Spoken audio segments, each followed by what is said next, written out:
একটা হাদিস সুরেন্দ্র সহ রিপাবলিক বাংলা যারা আছে ইস্যু উৎপাদন করতেছে, দাওয়াত দিতে চায় এবং মুসলিমকে উদ্বুদ্ধ করতে চায়, মুসলিমদেরকে জানায় দিতে চায়, রাষ্ট্রপ্রধানকে জানাইতে চায় আল্লাহ রাসূলের ভবিষ্যৎবাণী আছে এই সমস্ত হিন্দু সম্প্রদায়ের জন্য। হিন্দুস্তান এক সময় মুসলমানরাই জয় করবে।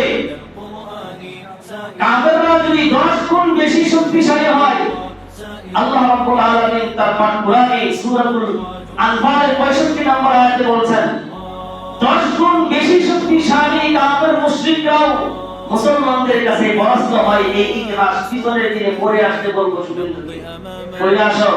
10 গুণ বেশি শক্তিশালী ছিল কাফেররা, তাদের সাথে অস্ত্রহীন মুসলমানের কাছে তারা পরাস্ত হয়েছে।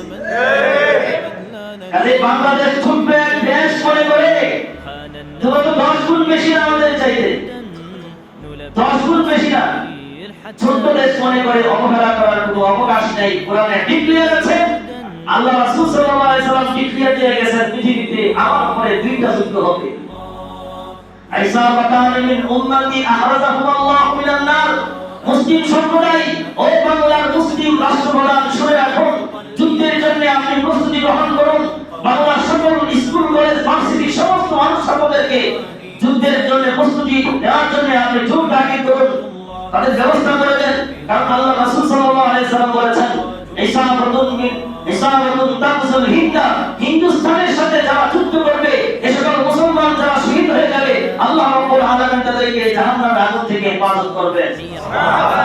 তার মানে কিছু মানুষ শহীদ হবে, কিছু মানুষের শহীদের রক্তের বিনিময়ে মুসলমানরা হিন্দুস্তানের উপর বিজয় লাভ করবে। কাজেই শুভেন্দু সহ ভারতবর্ষকে সরে দেন রাষ্ট্রপ্রধান, মুসলিমরা সচেতন থাকুন এবং যুদ্ধের জন্য তৈরি থাকুন। যদি একবার আমাদের যুদ্ধে যাওয়ার ক্ষমতা বেড়ে যায়, তাহলে আল্লাহ রাসূলের ভবিষ্যৎবাণী বাস্তবায়ন করার জন্য আমরা কারা কারা প্রস্তুত হিন্দে যাওয়ার প্রস্তুত আছি।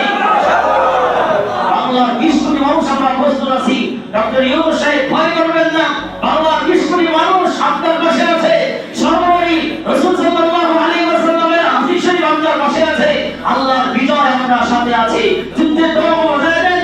ভারতের রাজচোট বাংলাদেশের সাথে চোখ রেখে আপনি কথা বলেন, কখনোই পিছপা হবেন না। ভারতকে ভয় পাওয়ার কোনো অবকাশ নাই। আর ভারতকে শুভেন্দু সহ সকলকে শোনায়া দিলাম, দাওয়াত রইল গাজওয়াতুল হিন্দের জন্য প্রস্তুত থাকো। আরেকটা যুদ্ধ আসবে এরপরে, ঈসা আলাইহিস সালাম আসার পরে। কাজেই এদেশের অভিজাত সমস্ত দুশমন সমস্ত মুশরিকদেরকে দাওয়াত রইল গাজওয়াতুল হিন্দের জন্য প্রস্তুত থাকুন। রাষ্ট্রপ্রধানদের জন্য, রাষ্ট্রের সকল নাগরিকদের জন্য এই আহ্বান থাকবে, যুদ্ধের জন্য তৈরি গ্রহণ করতে হবে। রাসূলের এই হাদিস বাস্তবায়ন করতেই হবে, করতেই হবে, করতেই হবে।